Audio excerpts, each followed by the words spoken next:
তুই দু হাত তুলে দাঁড়া তো, তুই দু হাত তুলে দাঁড়া। ফেলু তুই দাঁড়া।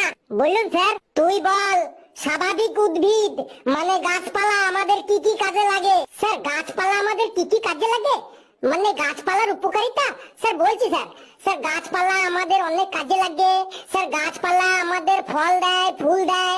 তাই গাছপালাকে অনেক যত্ন সহকারে রাখতে হয় যাতে গাছপালাগুলোকে কোনো ছাগলে না খেয়ে ফেলে। আর এই ছাগলের 4টে পা থাকে, একটা লেজ থাকে, গুলির মতো 2টো চোখ থাকে, কচি আম পাতার মতো ঝোলানো 2টো কান থাকে, পুচকে পড়া 2টো শিং থাকে, সারা গায়ে পাপোশের মতো লোমে ভর্তি থাকে।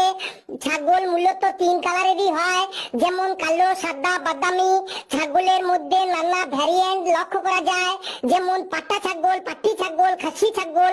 ছাগল কেটে যখন মাংস তৈরি করা হয় তখন তার নাম আর ছাগলের মাংস থাকে না, তার নাম চেঞ্জ হয়ে যায় মটন। ছাগলের যখন খিদে পায় তখন ছাগল মার্চ এপ্রিল না বললে শুধু মে মে করে চিল্লাচিল্লি করে। আর খাবারের জন্য ছাগলের মুখটা কন্টিনিউ চুলবু চুলবু চুলবু চুলবু করে। আর ছাগলের পটিগুলো দেখতে লাগে আয়ুর্বেদিক ঔষধের ট্যাবলেটের মতো গুটি গুটি গুটি গুটি গুটি গুটি গুটি গুটি। স্যার কেমন লাগলো স্যার গাছপালার উপকারিতা গুলো? কি আশ্চর্য! আমি বলতে বললাম গাছপালা আমাদের কি কি কাজে লাগে, আর ও ছাগল সম্পর্কে বলে দিল। স্যার গাছপালা ছাগলে খায় তো।